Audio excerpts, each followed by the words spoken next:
Hi, I'm Rebecca Ham, And I'm Carly Vacante. and today we're going to show you our concept map project. We organized our concept map in ways that we thought would be efficient to refer back to throughout the OT program and as continuing occupational therapists. We began by dividing our concept maps into different sections: the evaluation process, evaluating occupational patterns and performance, evaluating motor performance, evaluating sensory performance, evaluating cognition, evaluating vision, and evaluating the home.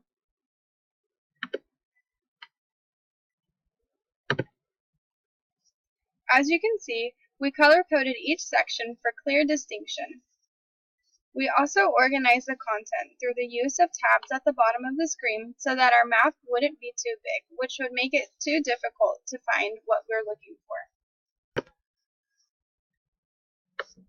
First, we're going to start with the eval process.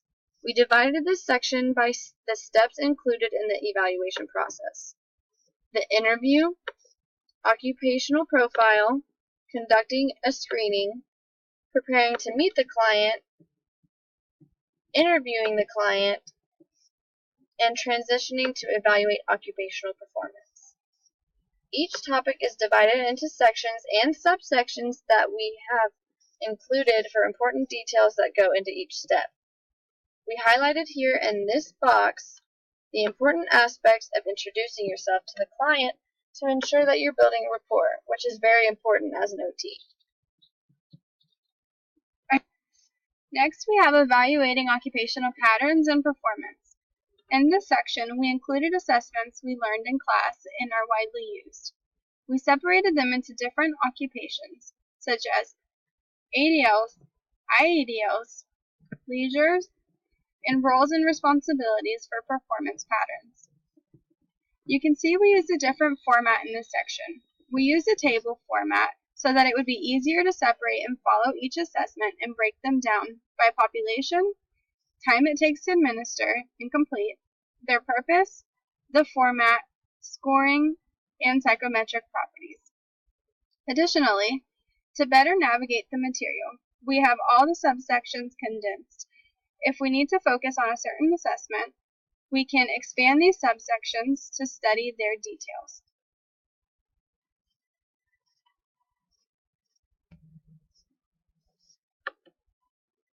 For motor performance, we used the same chart format to make it easier to read and study. We included assessments that we learned in Dr. Chan's and Dr. Lohman's classes.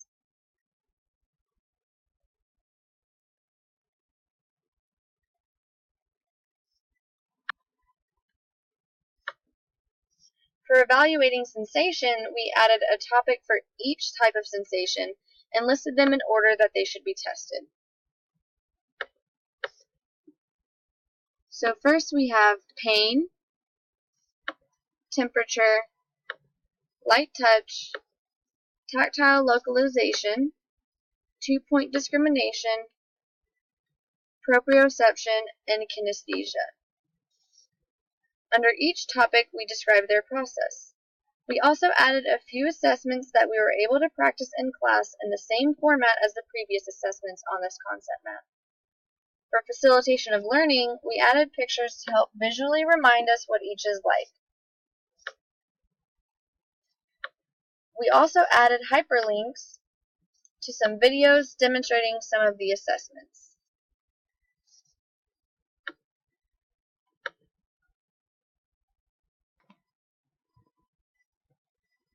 For evaluating cognition, we added a picture of the hierarchy of cognitive processing to help us when deciding which assessments to use and what components of cognition to evaluate.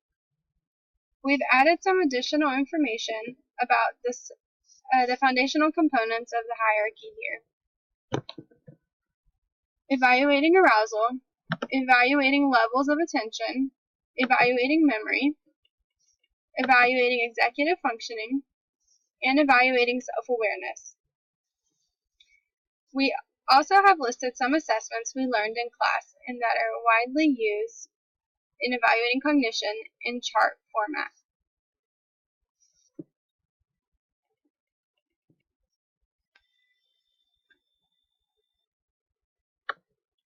For the section on evaluating vision, we organize this by each evaluation: confrontation, convergence, saccades, tracking, peripheral vision, and visual acuity.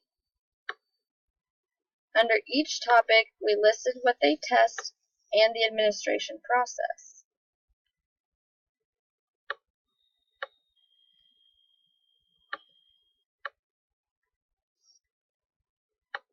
Under visual acuity, we added a picture of the Snellen chart.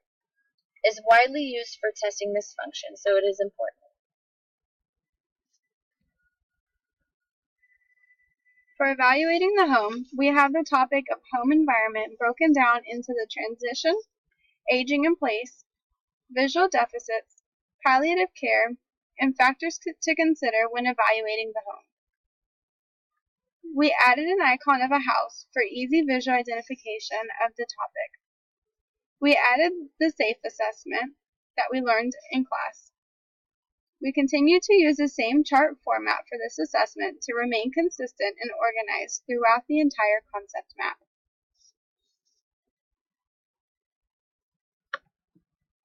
This concludes our concept map presentation. We believe that this concept map project has helped us organize all of the information we have learned this semester in a way that will allow us to quickly and easily refer back to when studying throughout the rest of this program, while studying for the NBCOT exam, and while working as occupational therapists. Thank you.